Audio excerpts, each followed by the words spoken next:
एक बार फिर से आप सभी को जय माता दी। आज का जो सेशन है पर्यावरण अध्ययन का है, इसमें 30 क्वेश्चन है और बहुत ही कम समय में अपन सुपर फास्ट स्पीड से इस क्वेश्चनों को सॉल्व करेंगे, जो कि आपकी सीटेट और एमपीटेट प्रत्येक टेट परीक्षा में एक अहम रोल प्ले करेंगे।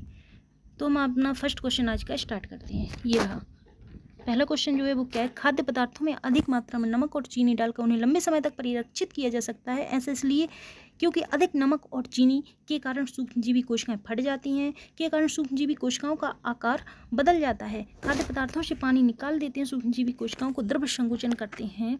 तो इसका जो सबसे बड़ा कारण है वो एक खाद्य पदार्थों से क्या होता है, पानी निकाल देते हैं। जब खाद्य पदार्थों में हम नमक और चीनी डालते हैं तो इसमें डिहाइड्रेशन विधि द्वारा इसमें जो मौजूद जल है वो बाहर आ जाता है, जिससे क्या होता है, खाद्य पदार्थों में नमी कम हो जाती है और यह लंबे समय तक हम इसको सुरक्षित रख सकते हैं। अगला प्रश्न है, निम्न में से कौन से लद्दाख में बने घरों की विशेषता नहीं है। लद्दाख में बने घरों की विशेषता जो नहीं है वो है क्या, लोहे के फर्श। क्योंकि लद्दाख में जो होता है वो बर्फीला क्षेत्र, जहाँ पर केवल लकड़ी के घर ही कामयाब होते हैं और रहने के लिए क्या होते हैं, अनुकूल होते हैं। अगला प्रश्न है, ये रहा, भारत में सर्वाधिक क्षेत्र पर किस प्रकार के वनों का विस्तार है। तो भारत में सर्वाधिक क्षेत्र में उष्णकटिबंधीय पर्णपाती वनों का विस्तार है। नेक्स्ट, राष्ट्रीय हरित न्यायाधिकरण अधिनियम 2010 भारतीय संविधान के निम्नलिखित में से कौन से प्रावधान के अनुरूप अधिनियम में हुआ था या हुए थे। स्वस्थ पर्यावरण के अधिकार के अनुरूप, जो अनुच्छेद 21 के अंतर्गत जीवन के अधिकार का अंग माना जाता है। अनुच्छेद 275(1) के अंतर्गत अनुसूचित जनजातियों के कल्याण हेतु अनुसूचित क्षेत्रों में प्रशासन का स्तर बढ़ाने के लिए प्रावधानित अनुदान के अनुरूप। अनुच्छेद 243(a) के अंतर्गत उल्लेखित ग्राम सभा की शक्तियों और कार्यों के अनुरूप। तो इसमें से जो हमारा सही आंसर होगा वो होगा क्या, स्वस्थ पर्यावरण के अधिकार के अनुरूप, जो अनुच्छेद 21 के अंतर्गत जीवन के अधिकार का अंग माना जाता है। इसमें हुआ क्या था, एक बार इसको भी अच्छे से समझ लीजिए। जो प्राकृतिक संसाधन के संरक्षण और पर्यावरण संबंधित वैधानिक अधिकार थे, वो पर्यावरण संबंधी विवादों के शीघ्र निपटान के लिए क्या हुआ था, हरित न्यायाधिकरण की स्थापना की गई थी, जिसमें अनुच्छेद 21 के अंतर्गत जीवन के अधिकार के अंग के रूप में स्वस्थ पर्यावरण का अधिकार मनुष्य को मिल सके। इस तरह के न्यायाधिकरण का क्या हुआ था, गठन करने वाला भारत विश्व का क्या बना था, तीसरा देश बना था। जो अन्य 2 देश हैं उसमें से ऑस्ट्रेलिया और न्यूजीलैंड में इस प्रकार की अदालतें हैं। क्लियर हुआ। तो जो इसका सही आंसर होगा वो क्या होगा, केवल 1, ये ऑप्शन होगा। आगे बढ़ते अगले प्रश्न को। रश्मि को यह सिखाया जाता है कि वह प्रश्न पत्र बनाते समय निम्नलिखित चरणों का अनुपालन करें।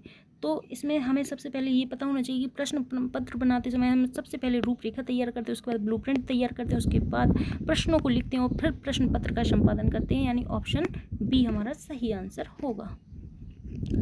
अगला प्रश्न, पर्यावरण अध्ययन की कक्षा में तकनीक का उपयोग यह सुनिश्चित करने के लिए किया जाता है जिससे कि मानक सामग्री का विस्तारित एवं प्रभावी प्रसार हो सके। शिक्षार्थियों को आधुनिक तकनीकों से पर्यावरण शिक्षा हेतु प्रेरित किया जाए, पर्यावरण शिक्षा सार्वभौमिक बने और उच्च मानदंड प्राप्त किए जा सकें। सीमित अंतर्व्यक्तिक संपर्कों के कारण प्राध्यापन की गुणकारिता में वृद्धि हो सके। तो जो इसका सही आंसर होगा वो क्या होगा, पर्यावरण शिक्षा सार्वभौमिक बने और उच्च मानदंड प्राप्त किए जा सकें। अगला प्रश्न ये रहा, अशैक्षिक असंज्ञानात्मक क्षेत्र पर्यावरण अध्ययन में कौन कौन से हो सकते हैं। तो इसका जो सही आंसर है वो कौन कौन सा है, मूल्य, कौशल, आदतें या अभिरुचियाँ। तो जो मूल्य है और आदतें अभिरुचियाँ हैं, ऑप्शन नंबर डी हमारा क्या होगा, सही होगा। कार्बन, हाइड्रोजन और ऑक्सीजन के संयोजन के परिणाम स्वरूप निम्नलिखित में से किसका उत्पादन होता है। जब ये तीनों मिलते हैं, कार्बन, हाइड्रोजन, ऑक्सीजन, इनसे क्या होता है, वसा का क्या होता है, निर्माण होता है। इसके बाद कार्बन, हाइड्रोजन, ऑक्सीजन के जब संयोजन होता है तो इससे क्या होता है, वसा का उत्पादन होता है। वसा जिसे ट्राइग्लिसराइड्स के नाम से जाना जाता है, जिसमें 3 फैटी एसिड चेन और अल्कोहल ग्लिसरॉल के एस्टर हैं।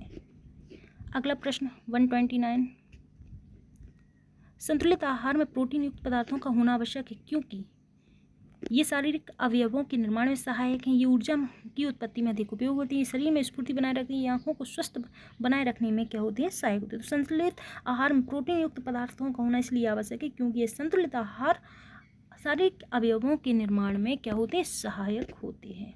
सबसे अधिक हानिकारक प्रदूषण कौन सा है। सबसे अधिक हानिकारक प्रदूषण जो हमारा है वो कौन सा है, रेडियोधर्मी पदार्थ। क्यों है रेडियोधर्मी जो प्रदूषण है, ठोस, तरल और गैसीय पदार्थ में जहाँ क्या होता है, अवांछनीय रेडियोधर्मी पदार्थ की उपस्थिति होती है, उसे क्या करते हैं हम, रेडियोधर्मी प्रदूषण कहते हैं। इसका जो है पर्यावरण, जीव जंतुओं और मनुष्यों पर बहुत गहरा प्रभाव करता है, जिससे लोगों की क्या हो सकती है, मृत्यु भी हो सकती है। इसलिए यह प्रदूषण सबसे हानिकारक प्रदूषण है। आंचल अपनी कक्षा 5 में पर्यावरण अध्ययन की कक्षा में अक्सर गहन जांच पड़ताल वाले प्रश्न, कल्पनात्मक प्रश्न पूछती है। उसके द्वारा इस प्रकार के उद्देश्य सुधार करना है अवलोकन कौशलों का, समीक्षात्मक कौशलों का, चिंतन कौशलों का, बोलने संबंधी कौशलों का। जब भी कोई कल्पनात्मक प्रश्न पूछा जाएगा कक्षा में तो बच्चे क्या करेंगे, चिंतन करेंगे, सोचेंगे, विचारेंगे। इसलिए इसका जो सही आंसर होगा वो ऑप्शन सी, चिंतन कौशलों में। अगला प्रश्न, पर्यावरण अध्ययन उपागम के अंतर्गत निम्नलिखित में से कौन सी क्रियाएं आती? शिक्षक के पढ़ाने का तरीका, दृश्य सामग्री को दिखाना, ए और बी दोनों, या उपर्युक्त में से कोई नहीं। तो इसका जो सही आंसर होगा वो क्या होगा? ऑप्शन नंबर सी, उपर्युक्त ए और बी दोनों। शिक्षक के पढ़ाने का तरीका और दृश्य सामग्री को दिखाना पर्यावरण अध्ययन उपागम के अंतर्गत आती है। अगला प्रश्न, नेहा कक्षा 5 की ईवीएस विषय के में नीचे दी गई मूल्यांकन तकनीक का प्रयोग करती है। तो इसका जो सही आंसर है वो क्या होगा?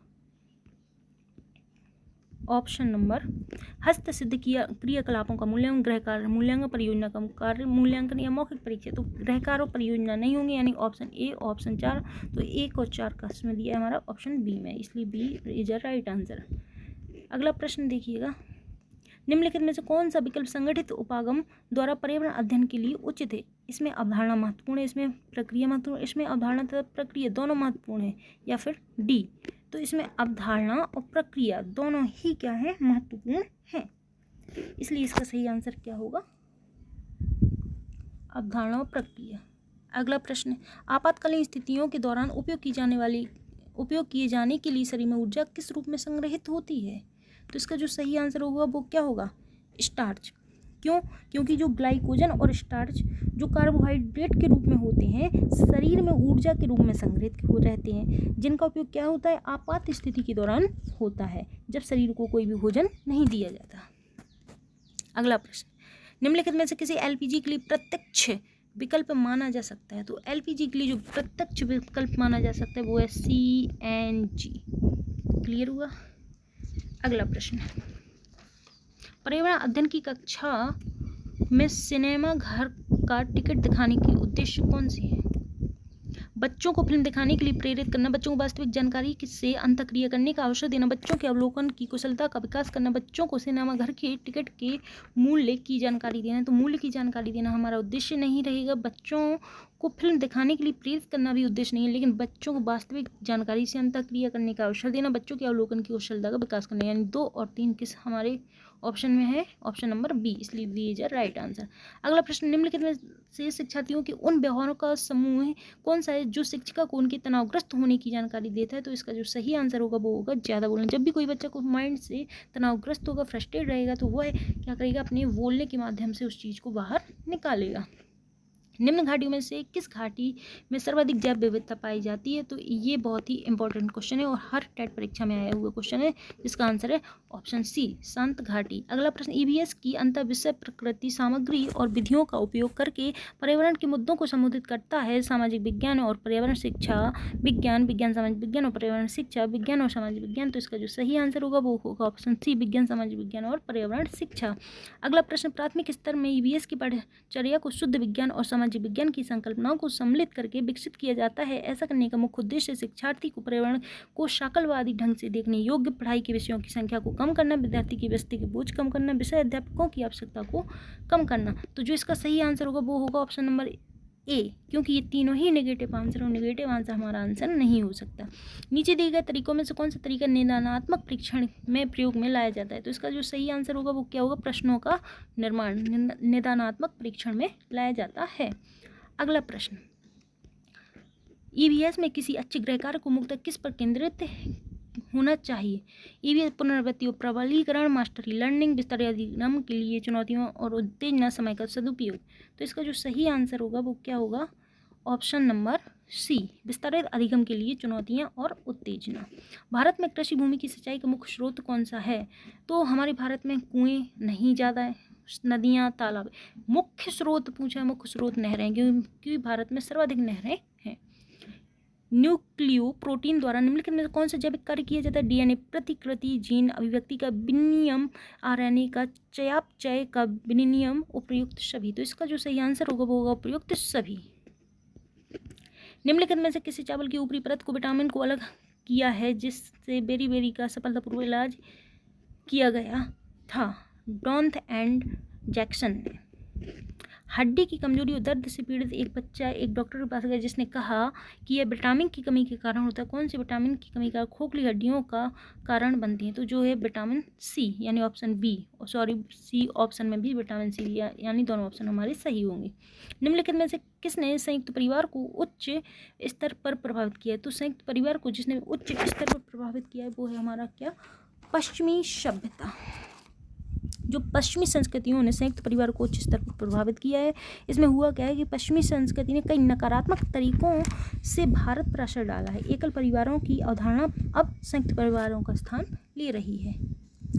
अगला प्रश्न, अपने प्राकृतिक परिवेश में वन्य जीवन के लिए कानूनी तौर पर आरक्षित क्षेत्र कौन सा है?